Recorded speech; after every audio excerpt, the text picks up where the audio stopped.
Hey everyone, so you all may have noticed by now that my channel was banned from YouTube, and I can't go into detail as to why that happened since that's the reason I was banned, but you all will know about it within the following days or weeks since many big podcasts are planning on having me on soon to tell my story and the things that I've discovered which YouTube is actively attempting to cover up.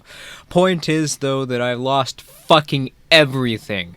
All my subscribers, all my fucking views. I had 500,000 total upload views and 3,300 subscribers. Now, that's not the biggest channel in the world, but having to start all over again fucking sucks.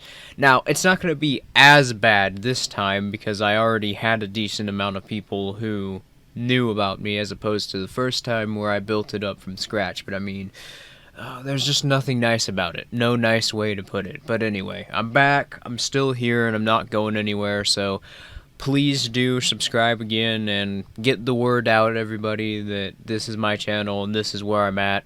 Thank you all so much. Sorry for the rambling. I'll get to the video now.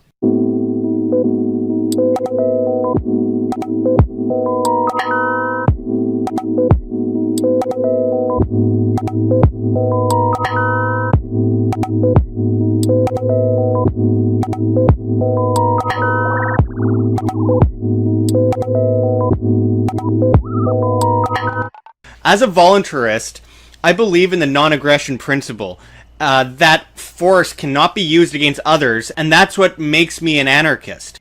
Your support for the NAP, which defends property rights, is what's inconsistent with traditional anarchism, but we'll get to that in a moment. Oh, fuck. It's gonna be one of those videos.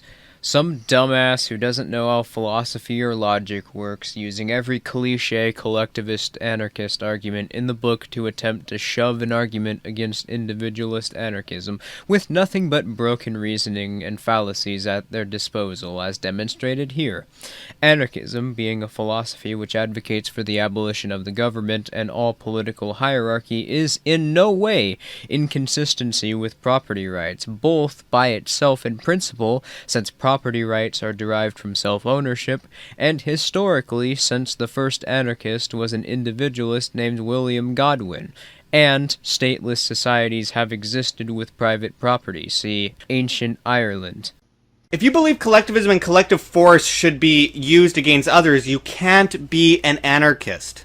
This is a totally false statement. No, it's a perfectly legitimate statement, because collective force requires the threat of violent coercion, which requires a political hierarchy, since without systemic arbitration, the individual can defend themselves and the coercive entity would be criminal. For there to be no violent coercion and for the individual to be able to keep to themselves is to not have a coercive political authority, which would make the system an individualist anarchy, since the individual submits to no political authority.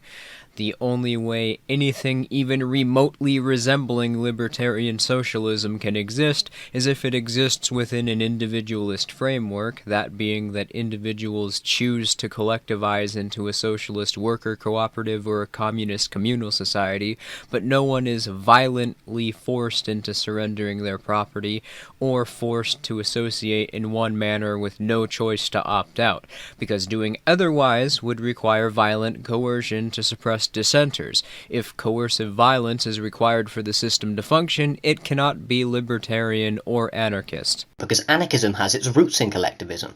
For example, the first person to use the word anarchism and call himself that was Pierre-Joseph Proudhon, who famously stated that property is theft. Except aside from the noted historical inaccuracy of that statement, even if this was true, this still is not an explanation for how individualism can't be anarchist. It's a no true Scotsman wrapped up with an appeal to tradition fallacy. Anarchism has always been a left-wing political current, and even Murray Rothbard recognised this, concluding that to call right-wing capitalists anarchists is completely unhistorical. That is an outright lie. He is referring to the modern state of anarchist philosophy at the time that he wrote this article, and how his philosophy cannot be compared to the other groups, which you just conveniently left that part out. You know, why do you even cite the original article if you're going to quote mine it like this? Do you think that everyone watching your video is just too stupid to actually look at the source which you openly provided, or do you think that they're too ignorant to care? Rothbard was also enthusiastic about the right-wing acquisition of the term libertarian, which was previously applied to left-wing anarchists. You know, I don't even know why you bother citing the original sources if you're just going to boldly lie about what it said and take it out of context like this. I know that the typical socialist can't read, but you know that your dissenters can, right? Seizing the means of production is a form of sabotage against a business you willingly signed up for. A choice between homelessness and starvation and working even though you really don't want to is not a fair choice at all. Every sane person on the planet would do everything they can to minimize their own suffering. Ha! Oh my god, I can't tell what's funnier, that he thinks that not working is a choice, or that he thinks that he wouldn't be working under socialism or communism. You're unironically the character in this meme. Also, a way to completely dodge the point that he was making. How do you justify violently stealing the product of another person's actions or destroying it, especially when all they did was offer you a job? You don't believe in personal property. Actually, we do. We make a distinction between personal and private property. So, for example, your dog, your toothbrush, your suitcase, and your house is personal property.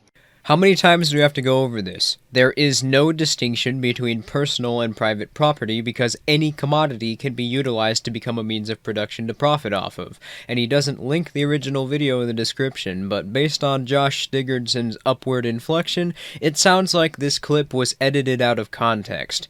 I don't know. Let's see the original video. You signed up for a job. We didn't sign up for our humanity and free will to be plundered by the state. That's the difference. It's easy for you to want to destroy some capitalist business, though, isn't it? First of all, you're jealous that they can accomplish more than you because running a company is really freaking difficult. But on top of that, you don't believe in personal property, which is a dim-witted approach to reality, as in that case, your body is your property, and you shouldn't care if someone rapes your mother or kills you, right? Now, I know that that's an unpopular metaphor, but it's true. Or how about someone takes your house for a while because it's not yours, it's everyone's, right? So someone can work their ass off for years to buy their family a home, and then you come along, a veteran Cheeto eater who got a huge kill count on Call of Duty, and suddenly because it's collectively fair to you, you can have that house too. Well, not only did you take him out of context, but you omitted so much of what he said that you essentially changed his argument. That is another level of dishonesty. Now it seems much less like you're oblivious to the inherently coercive nature of collectivism and more like you're deliberately trying to weasel your way out of addressing it. Why did I turn away from socialism? Because it's irrational. Socialism is the equivalent of putting the Earth at the center of the solar system. It may explain a few things if you look at it in a certain way, but the errors accumulate, the problems accumulate so much that you can't sustain it. I find it hilarious when I'm called irrational by so-called capitalists who don't even understand the practical usage of the state. Well, simply put, there is none. Even the majority of non-anarchist market advocates generally take the position that less government is better. And would you like to know why? Because there is no circumstance under which the economy has improved as a result of the government interfering in the market.